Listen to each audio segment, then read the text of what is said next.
Dulu pastor sebelum hari ini tepuk, tangan getar. Dulu bahkan lebih ekstrim. Sekarang pakai tangan, dulu pakai mic. Angkat tangan, pastor touch pakai mic, mikrofon. Tuk. Mereka dijamah, disembuhkan, dipulihkan, dibebaskan. Dulu lebih ekstrim lagi. Dulu pastor waktu saya berkhotbah itu jas saya lepas diputar-putar, itu ribuan orang rebah. Elisa menyehatkan air yang menyebabkan kematian dan keguguran bayi itu dengan melemparkan garam ke dalam air tersebut.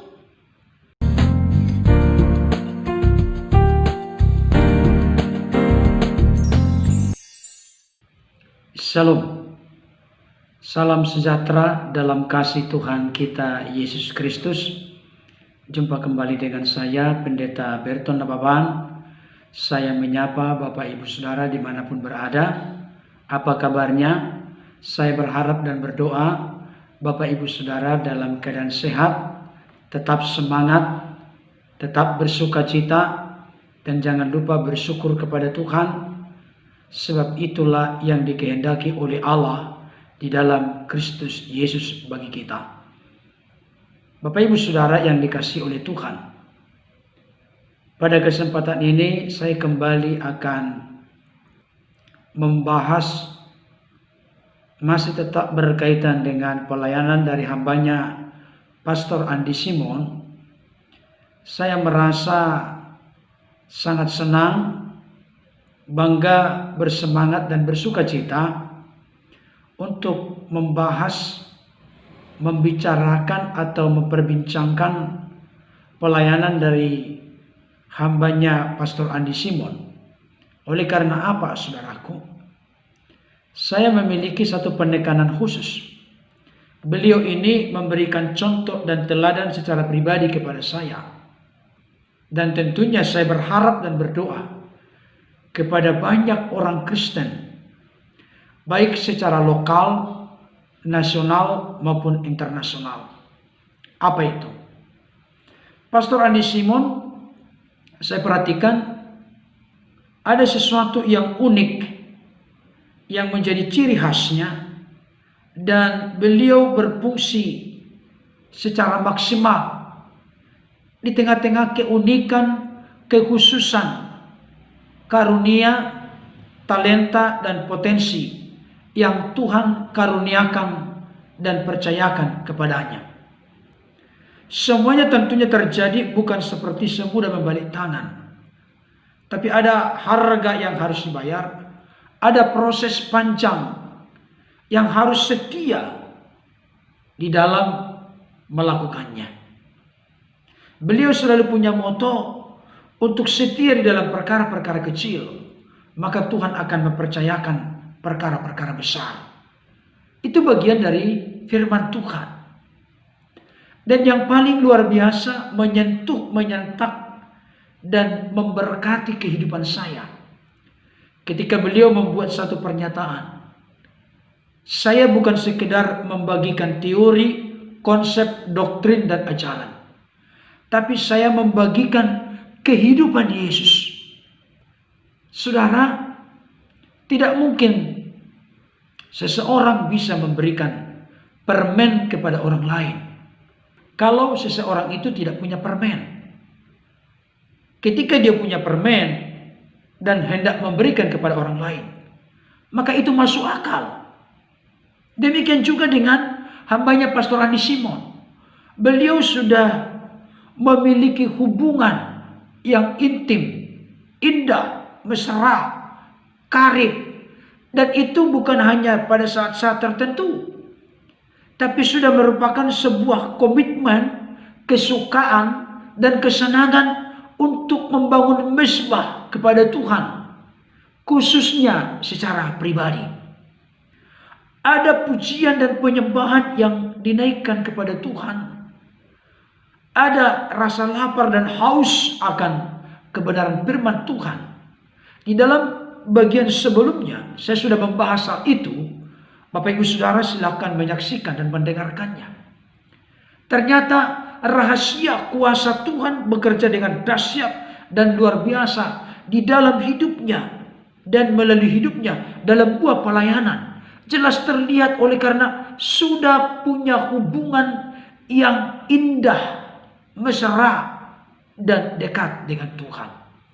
Beliau selalu punya komitmen tidur jam 6 malam dan bangun jam 1 sampai jam 3. Kemudian jam 4 sampai jam 5 atau lewat sedikit jam 5, beliau melakukan pelayanan live. Ada banyak orang sampai ribuan yang menyaksikan dan mendengarkan. Sekalipun itu jam 4 pagi, Bapak Ibu Saudara.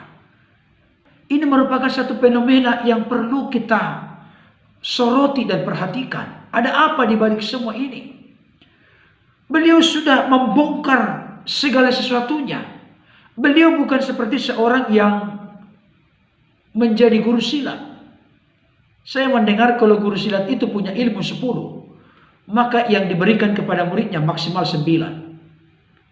Dengan maksud dan tujuan, jangan-jangan nanti ini anak didik saya atau murid-murid saya ini ada yang membangkang dan memberontak. Saya masih punya satu ilmu yang dia tidak punya, sehingga saya bisa mengalahkan dia. Pastor Andi Simon tidak model seperti itu. Tapi dia membongkar apa yang menjadi hasil interaksi, relasi dan hubungannya dengan Tuhan. Itu dinyatakan kepada publik melalui video-video yang sudah diunggah di YouTube, Bapak Ibu Saudara. Dan pada kesempatan ini, saya secara khusus akan membahas satu topik yang sangat menarik. Dulu Pastor Andi Simon lebih ekstrim. Hasil membenarkan cara. Bapak Ibu Saudara, sebelum saya lebih jauh untuk membahas hal ini, ada baiknya kita menyaksikan dulu tayangan berikut ini. Waktu pastor masih muda, sekarang pun masih muda. Coba Anda cek di kota-kota pastor pernah melayani. Pastor pernah melayani sampai di Krayan. Krayan itu suku orang-orang Dayak. Itu yang datang itu sampai ribuan orang. Ketika kuasa Tuhan dinyatakan, dulu pastor sebelum hari ini tepuk, tangan getar. Dulu bahkan lebih ekstrim. Sekarang pakai tangan, dulu pakai mic. Angkat tangan, pastor touch pakai mic, mikrofon. Tuk. Mereka dijamah, disembuhkan, dipulihkan, dibebaskan. Dulu lebih ekstrim lagi. Asal Bapak Ibu tahu aja, hari ini seseorang yang dipercaya kuasa Tuhan itu tidak simsalabim. Apalagi orang yang melayani 20 tahun mau pakai kuasa sihir. Aku sihir kamu, aku hipnotis kamu. Justru hipnotis tidak mempan sama kita, saudara-saudara. Dulu lebih ekstrim lagi. Dulu pastor waktu selesai berkhotbah, itu jas saya lepas, diputar-putar, itu ribuan orang rebah. Kenapa itu bisa terjadi sampai hari ini? Jadi hari ini pun pastor tepuk, tangan getar, joget-joget, ketawa-ketawa, bernafas kencang, senyum-senyum. Bukan itu. Tapi kalau Anda tidak mengerti dan sudah terlanjur, pikiran ini sudah terlalu, apapun unsurnya menuduh macam-macam, ya susah kita menjelaskan. Jadi ketika sekarang, saya nggak tahu ini hari Sabat, hari Sabtu ya, nggak tahu besok hari Minggu apa yang terjadi. Pastor nggak tahu. Ya karena kan pastor tidak mengundang, tidak membuat brosur, tidak mengajak, justru cenderung menghimbau jangan datang. Coba Bapak Ibu sekalian yang pendoa atau penginjil yang dengar, saya tahu Anda pun sedang nonton saya kan. Atau Anda pun yang haters, atau Anda pun yang penyebar hoax sedang nonton, sedang mengawasi kan, kapan pastor salah ngomong kan, untuk digoreng-goreng kan. Coba Anda membayangkan dirimu sendiri.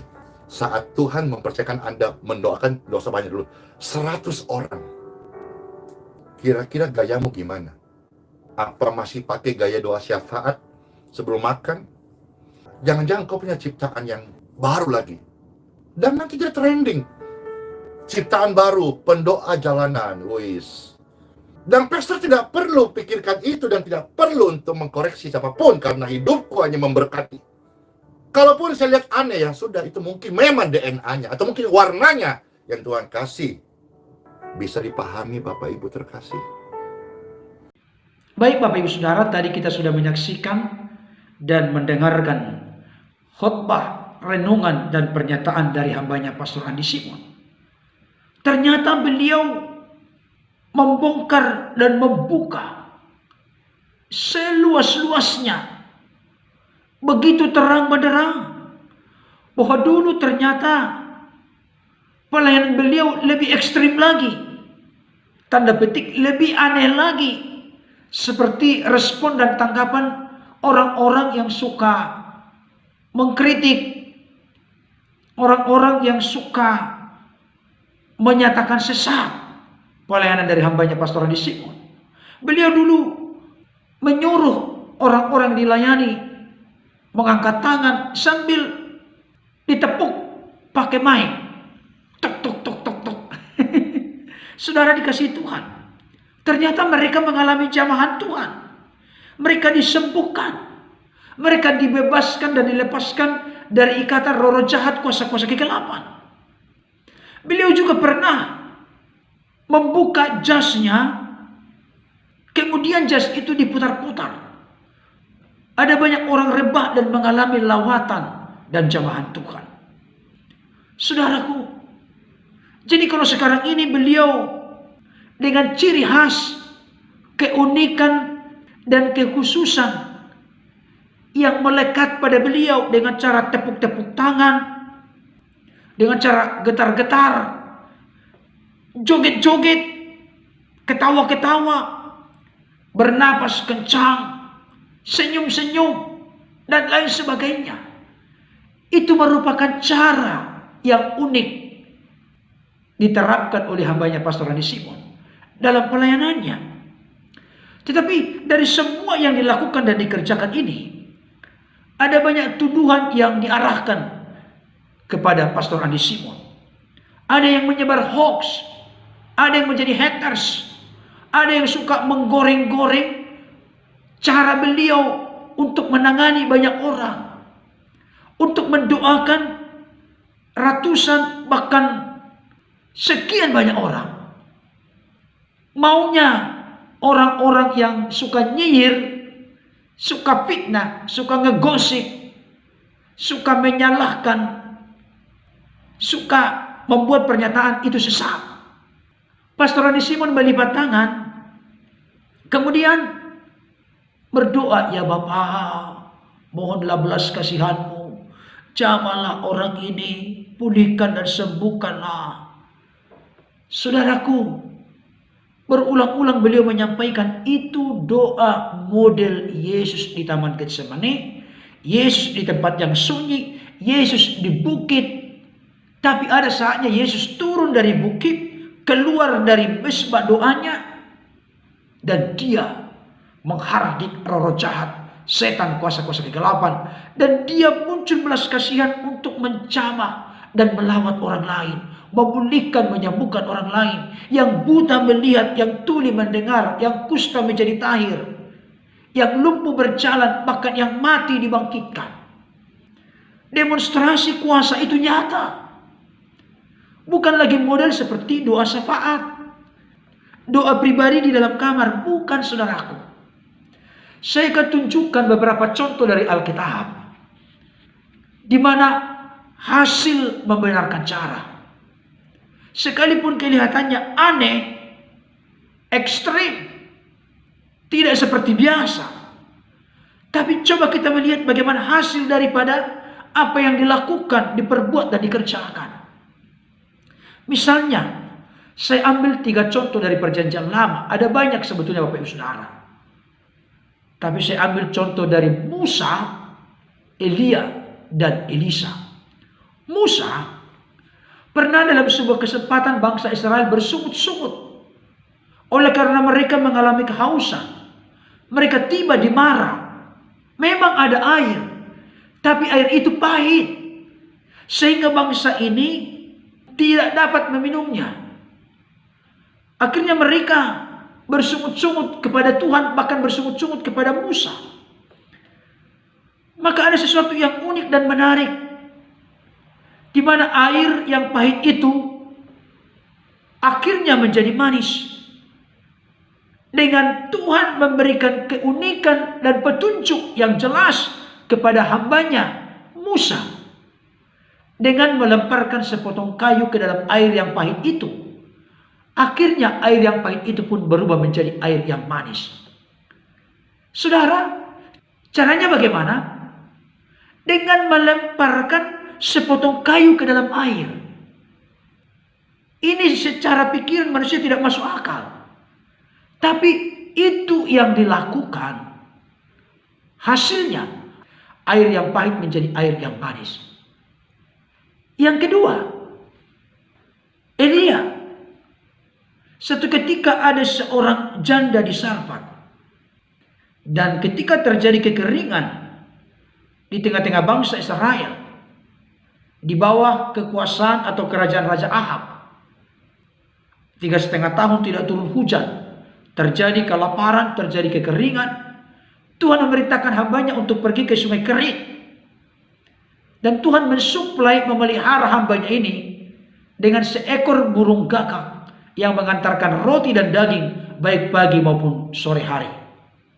Setelah sungai Kerit ini kering, Tuhan memerintahkan Elia untuk berangkat dan pergi ke rumah seorang janda miskin di Sarfat. Dan seorang janda miskin ini memiliki seorang anak. Saudara, saya tidak akan membahas mengenai mujizat yang terjadi berkaitan dengan tepung dan minyak sedikit yang dimiliki oleh janda ini. Tapi secara khusus ternyata ada sesuatu yang terjadi. Anak dari janda ini sakit, susah bernapas, akhirnya tidak bernapas lagi, alias mati. Nah, ketika hal ini diberitahukan oleh janda ini kepada Elia, maka apa yang terjadi? Saya bacakan untuk kita 1 Raja-Raja 17 ayat 21. Dikatakan demikian.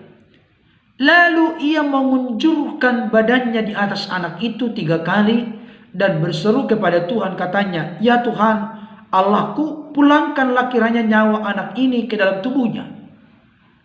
Cara yang dilakukan oleh Elia di sini dengan mengunjurkan badannya di atas anak itu sebanyak 3 kali. Saudara, ini cara yang unik.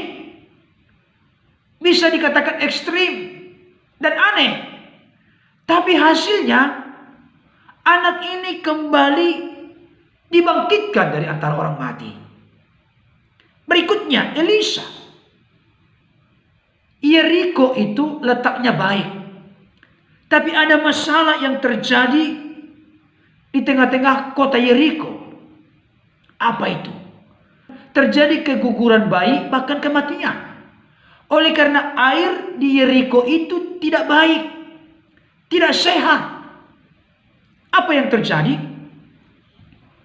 Elisa menyehatkan air yang menyebabkan kematian dan keguguran bayi itu dengan melemparkan garam ke dalam air tersebut. Coba dulu, masuk akal gak ini? Air di kota Yeriko itu menyebabkan keguguran bayi dan mengalami kematian. Tapi dia menyuruh orang-orang di kota itu untuk mengambil segenggam garam, menaruhnya di pinggan, dan dia melemparkan garam itu ke dalam air. Akhirnya air itu menjadi sehat, tidak menimbulkan kematian dan keguguran bayi lagi. Ini caranya ekstrim, aneh, tidak masuk akal. Tapi hasilnya air itu menjadi sehat untuk diminum. Nah, sekarang kita melihat dulu dalam konteks perjanjian baru. Misalnya,